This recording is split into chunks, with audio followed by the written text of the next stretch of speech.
people, how's it going? Welcome to another video. So this is a video that I've been meaning to do just for a little while, but I never wrote a script or anything for it. And I haven't written one now, but I thought today will be the day where we do it. I'm gonna do a little discussion video for the first time in a little while. It's not a ranking, it's not a list video, it's nothing like that.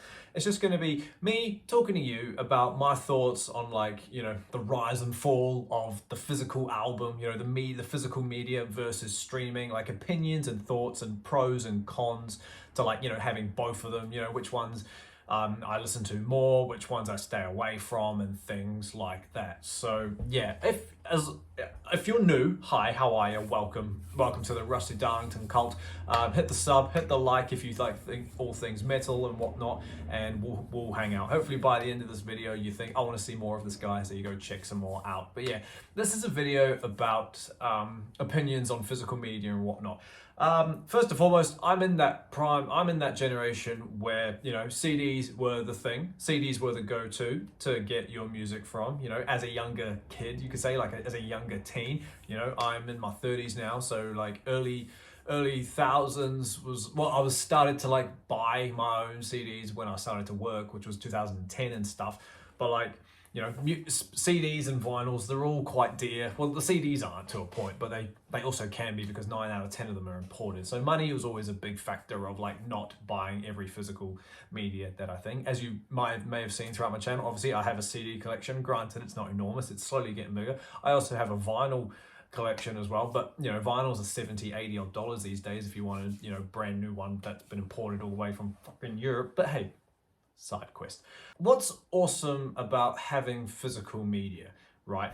Especially in a day and age where you're surrounded by the likes of, you know, where everything is 100% accessible, you know, to a point without getting too nitty gritty into the underground stuff, right? So like, you know, to have a physical album that I've got here, you know, I picked this one up just because this was one of my first CDs that, you know, well, without a kid, this was one of my first metal CDs, you know, that really honed into me. Obviously, that's Iron Maiden's Number of the Beast, and it's beaten, it's battered, it probably skips because of how often I played it, but like, you know, like, to me, when I pick this album up and when I listen to this album, that's a piece of history to me. You know, when I look at this album, I see myself being 15 again. I see myself picking the guitar up for the first time and trying to learn all these songs. You know, I see Run to the Hills, and I get thrown back into the time where, you know, all I was playing was the little Run to the Hills intro over and over again, and then, you know, branching out and learning the Number of the Beast riff, and then eventually growing more into playing the entire Hallowed Be Thy Name song. You know,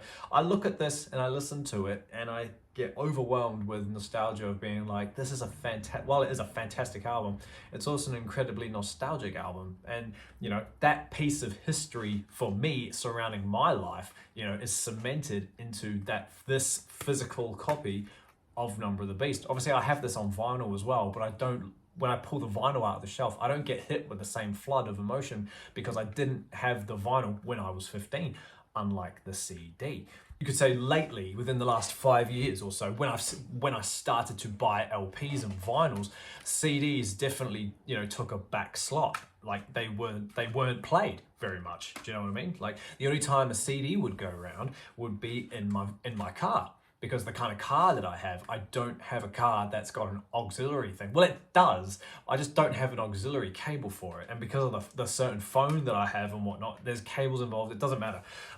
You know, so like when I'm in my car, my CDs are always going around. So lately, that's the only time I listen to my CDs, right?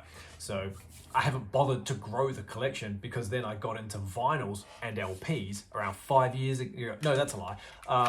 Around 6-7 years ago now, 2018-ish, when I started to hone in on the album, on the vinyl itself, right? They were making a comeback, especially in the metal world and whatnot, and I was like, that's awesome.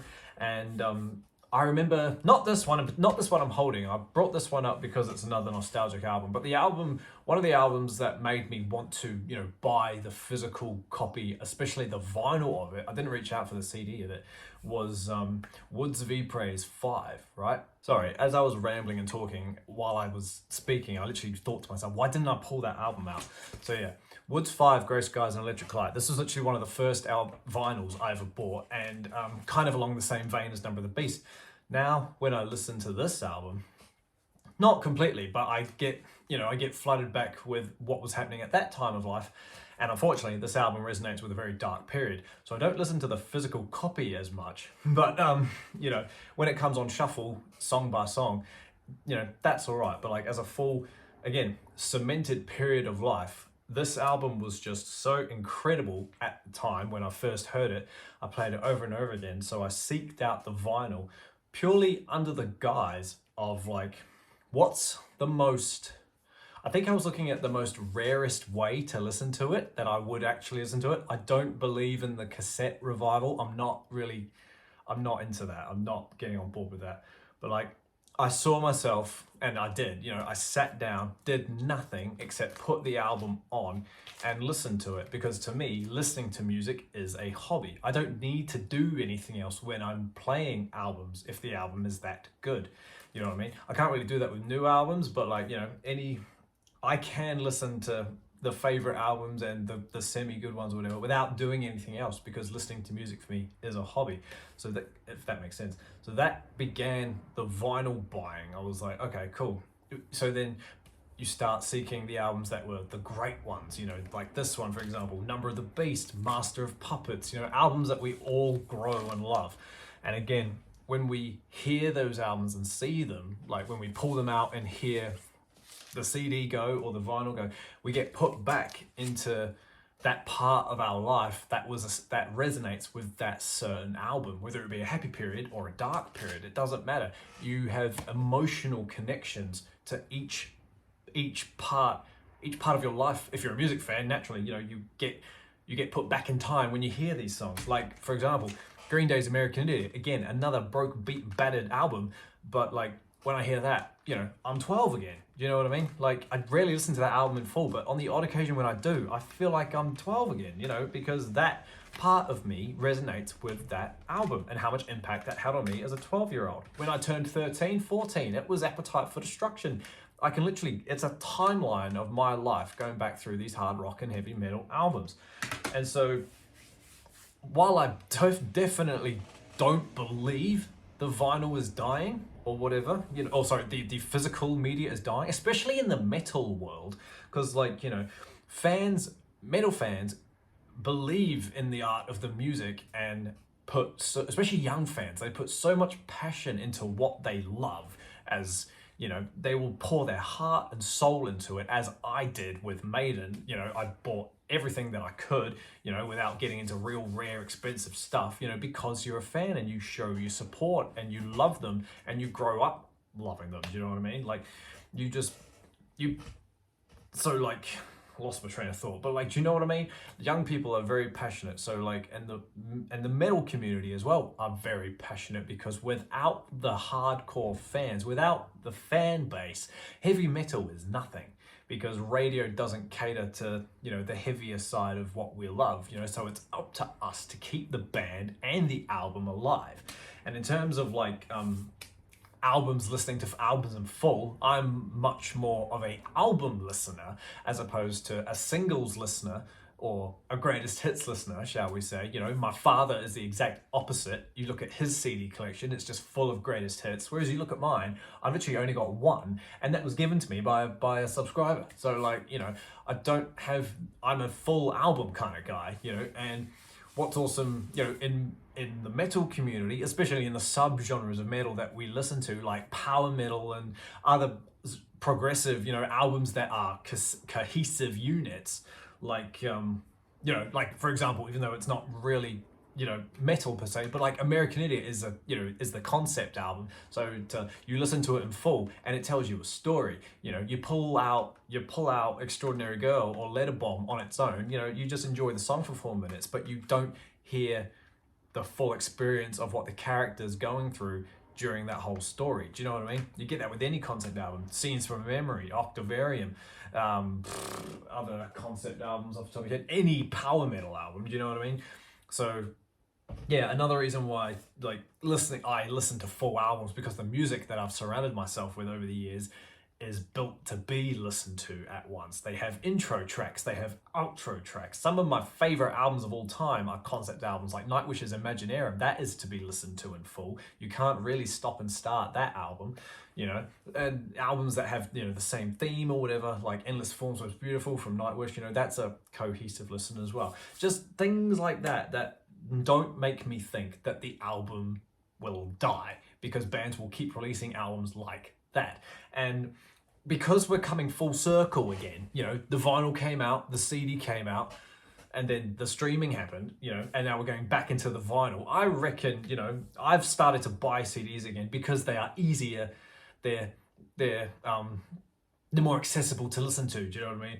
Like in this, for my day and age, because for one, they take up less room, you know, they're cheaper, which for me is always a plus. But you know, you save your money for the really, really great LPs, or the hard ones you've been trying to get, like Once Upon the Cross or Seven Churches, in my opinion, in my circumstance. But yeah, however, you know, that doesn't necessarily mean that all Spotify streaming services are bad. I live on Spotify. Without it, half my music wouldn't be what it is, because someone like me who lives in a country all the way down at the bottom of the world, who loves music from Europe, you know, I need devices like Spotify in order to access that area of music. Obviously, in the internet age, it's fantastic having the accessibility to listen to music from anywhere in the world at any time. It can be overwhelming sometimes, like when I decide to do the dishes and I'm like, right, what do I listen to? Do I listen to an album that I'm familiar with? Do I listen to something new? Is there anything on my list that I've been meaning to listen to? You know, things like, it can get overwhelming when you have access to everything, but that's only if you know everything, you know, and I don't claim to know everything. I've got a massive metal shuffle that you just press play, you know, and it does, you know, it plays metal for shuffling, you know. I don't listen to full albums 24/7, but like 9 times out of 10, I do chuck albums on over shuffling. But yeah, Spotify is great for accessing new things and having it anywhere you want. You know, that can come in handy. Obviously, things like plane rides and train rides and long car rides and whatnot, when you've got a party going on, you know, that kind of vibe is great, rather than the bro who's turned up with 5 Pink Floyd albums that he wants to listen to. It's just like, bro, go home. You know, now we have a shuffle where it's like, add to the queue, bro, play a song you want. So that kind of angle of it is fun. That's all good. But yeah, I don't think the album will die. I don't think the physical will die. And when it does die, if it does die, I should say, we'll be we'll be kings on top, because we've got the physicals. So when the internet dies forever and you can't play your favorite streaming services, we still have the physicals to get by. So yeah, you know, if you get put on a desert island, I doubt you're going to be able to take your Spotify account with you. So you need to have your physicals ready to go for when Armageddon happens. But yeah, random little video, I know, less than 10 minutes, so that's good. Let me know down below what you think, all right? Do you believe the media is dying? Do you think streaming will take over and every band will now suffer because of the physical media not being bought? Let's have a conversation going. Hit the like button if you like metal. Subscribe if you like metal even more. Keep an eye out for the next video. Until that happens, everybody, stay inside, stay safe, go buy some albums, and I'll see you all in the next video. See you later.